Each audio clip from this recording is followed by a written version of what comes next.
Hey guys, welcome to Brian's Man Cave. So today's flick pick is a movie I watched a lot in the 80s and still watch today. Well, actually it was closer to the 90s, I guess. And that is Coming to America with Eddie Murphy. Now, this movie actually came out in 88, and surprisingly I don't actually own a copy of it. I don't know why. It was one of those movies I always seemed to love to watch, and maybe just because it was always on. I guess that might have been the thing. On cable. It was on, you can still watch it on Netflix today. And in fact, I actually just watched it not that long ago on Netflix. So I've never had a hard time seeing the movie.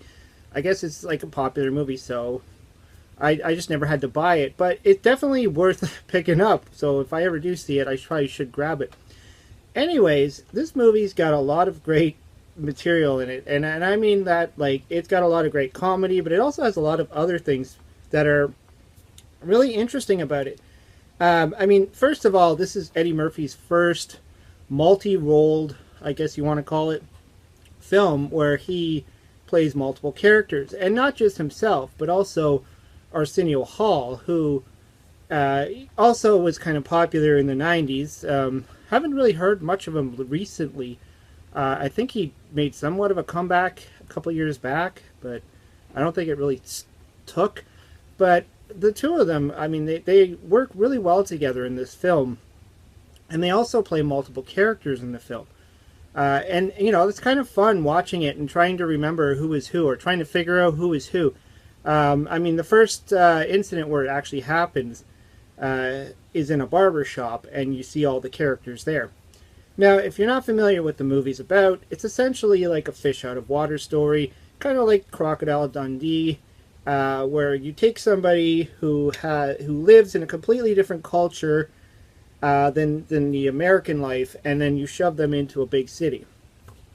And of course, they don't know how to behave, they don't know how to act, and in this case, he's actually royal. So he comes from a fictitious place called Zamunda, sorry, screwed that one up, Zamunda, in Africa, and he's a prince, and he's supposed to get married to a princess as per their tradition, and the King Joffrey Joffre, I think I said his name right, is played by James Earl Jones, who selects this wife that was literally bred to be a servant. And what I mean by that is, essentially, this girl was born, and from the moment she was born, she was taught to obey this one prince that she would one day marry.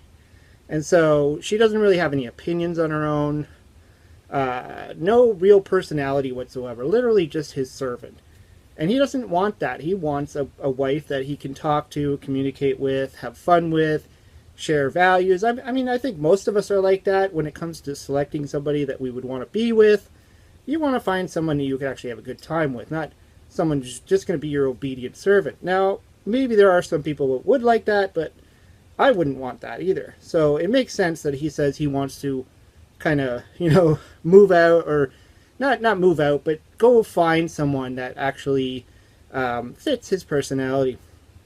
And so he decides to go to America because that was the thing to do. You go to America. And that's where the story really takes place, is once he goes to Queens, because where can a king find his queen is in Queens, so that's a little bit of a joke. And he goes there, which is actually a rough neighborhood, actually pretty rough area he ends up in. And his whole point is, I want to find someone who doesn't want me because I'm a rich guy, because I'm a prince, or whatever. I want her to love me because she loves me. And so that's what his point is. So he tries to hide the fact that he's a prince. Doesn't last too long. Eventually word gets out, throughout the movie. Now, the barbershop scene, what I was talking about, is where he pretty much the first place he goes when he goes to America is he ends up in this funny little barbershop, and there's these three guys bickering back and forth, or four guys, I don't know, there's a bunch of guys in there bickering back and forth, and they're all played by either Eddie Murphy or Arsenio Hall. So you gotta look at them really closely, you gotta listen to their voices, and you can kind of pick them out. Arsenio Hall kind of has a longer face, so you can almost tell some of his characters.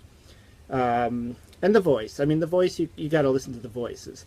There's actually a Jewish character in there, a white Jewish character, also played by, I think it was Eddie Murphy. I see. That's the thing; it's hard to tell when you're looking at it. It's one of them, and it's kind of like a play on the whole idea of that in the past, where the white people would do the blackface, so they thought it would be a joke. The director John Landis thought it would be funny to kind of reverse that and take a black guy and make him a white guy. So there's a lot of these little inside jokes in there. But yeah, just the conversations they have is hilarious right from the get-go. His behavior, walking down the street even, is just, he's so happy. He's saying hi to everybody, and of course everybody's miserable. Nobody wants to talk to people, and he's trying to be nice, and they're all telling him to F off. And he doesn't even understand what that means. He doesn't get it.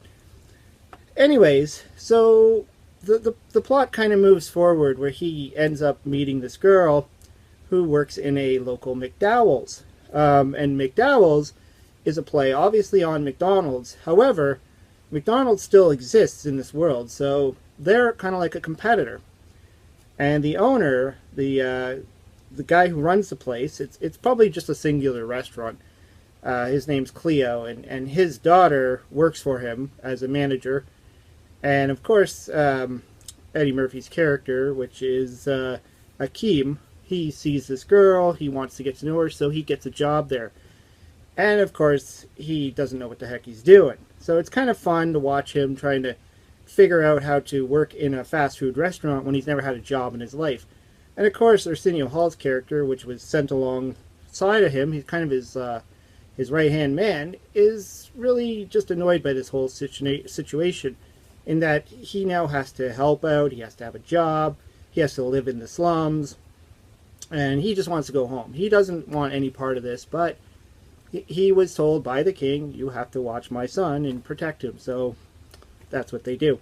In fact, there's even a scene in the movie, in the middle of the movie, where they're just kind of at work, and a gunman walks in the door, and it's none other than Samuel L. Jackson, who wants to rob the place. And of course, both Akeem and Sami, I think his name is, they're able to actually take this guy down because they're skilled fighters as well. And so there's this interesting scene where they literally wipe the guy out, and the owner is kind of like excited that they stopped this guy who's been coming in and robbing them all the time. So he invites them to a special event, which they think is great because they're like, hey, we're going to a special event. But really what it turns out to be is he wants them to come to this event to work, which is at the house, at his big mansion, the owner, Cleo, his mansion. So they all go there, and they find out that they're, one's going to be serving drinks, the other one's going to be parking cars. And again, just more anger and frustration from Arsenio Hall's character. So, it kind of moves through the whole plot of Eddie Murphy's trying to get with Lisa, who is the daughter, but there's also this other character, which they kind of introduce slowly into the film. He's kind of a somebody. He's got money. He's got family money. He's sells hair products, so he's got all this like funky crap in his hair, and it's called Soul Glow. And so there's this nice long joke with the sparkly, glittery hair. Every time he gets off the sofa or whatever, there's a big glob of hair glue crud behind him. Even his family members are with him. They all get up. You see it's all like into the sofa and stuff. So he's kind of like a somebody. And the father of Lisa wants her to be with this guy because he's got money. Until he finds out that Akeem is actually a prince, and of course, now he likes him because, through most of the movie, he just treats Akeem like he's just a stupid guy from Africa, which he is nicely giving him a job. He never thought much of him. He knew he kind of liked his daughter, but he didn't care. He was like, you're a nobody. So once he finds out that actually this guy is who he is, things change, and he really wants his daughter now to be with Akeem. And of course, everything goes south from there when the daughter finds out, because, you know, they start a relationship together, and they, you know, he thinks everything is going smoothly until she finds out the truth. And, of course, when that happens, everything goes to hell. I mean, that's always a good, you know, life lesson, is if you're going to get into a relationship, you got to start off honest with, like, from the beginning. If you start off trying to be fake or not yourself, you're going to run into problems, and of course that's what happens. There's other little funny things in this movie as well. There's actually a scene which I remember always watching and never understanding what was going on. Essentially, Arsenio Hall's character, he's got all his money, so he starts trying to buy stuff to live more comfortably, and Eddie Murphy doesn't want any part of that. He wants to still look poor. So he takes his money, and as he's on the street, gives it to these homeless people that are just like lying in a pile of trash, and says, "Here you go." And of course the homeless guy flips through it, and he looks at it, and he knocks his partner, and he's like, you know, I think he calls him Randall. I don't know the names. And he's like, "Look." And what comes after that is he says, "We're back." And that's it. That's all you get out of that scene. And I was like, what is the whole point of that scene? Why did they do that scene? So when I was looking on IMDb, with the Internet Movie Database, there is a section in there under the trivia part. And these characters were actually from another movie that was also directed by John Landis and had Eddie Murphy in it and Dan Aykroyd, and it was called Trading Places.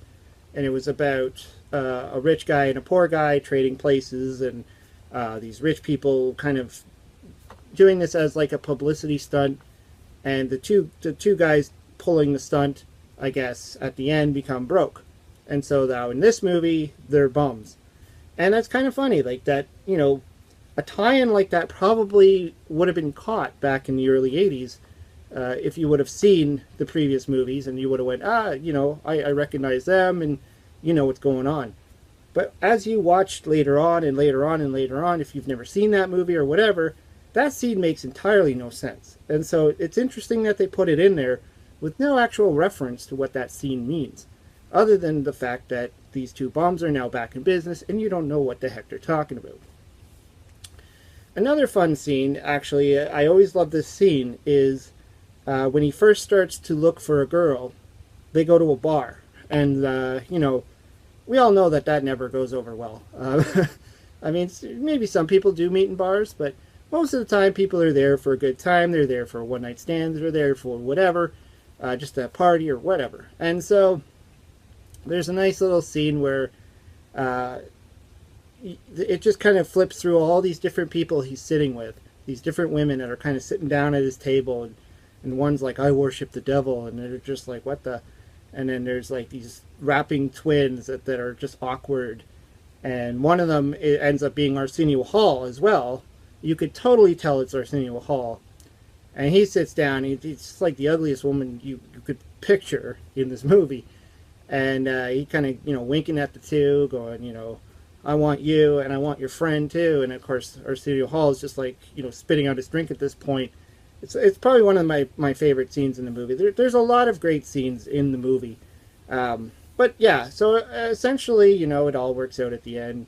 The king, Jaffe Joffer, comes down, understands that his son really wants to marry this person, and, you know, in the end it all works out. A lot of great scenes, a lot of funny references. I mean, it's Eddie Murphy. It's classic Eddie Murphy. It's a great character. I don't know if it's something he would ever have to revisit. You know, kind of like when I was talking about Twins, you know, having another Twins movie, which Eddie Murphy is going to be in. So, kind of funny. But yeah, maybe that's why I thought of this movie, because, you know, talking about the Twins movie. Anyways, yeah, I just wanted to talk about why I like Coming to America. One of my favorite comedies, especially from the 80s time. Just so much in there, so much to reference, so many good scenes, too funny. I mean, there is swearing, there is, you know, a lot of, like, inappropriate stuff for kids, but I mean, that was Eddie Murphy back in the 80s. Anyways, let me know what you think. Have you seen the movie? What are your thoughts? I'd like to hear your comments down below if you've seen it, and what were your favorite scenes. Anyways, hope you liked the video, hope you subscribe to my channel, Talk to you later.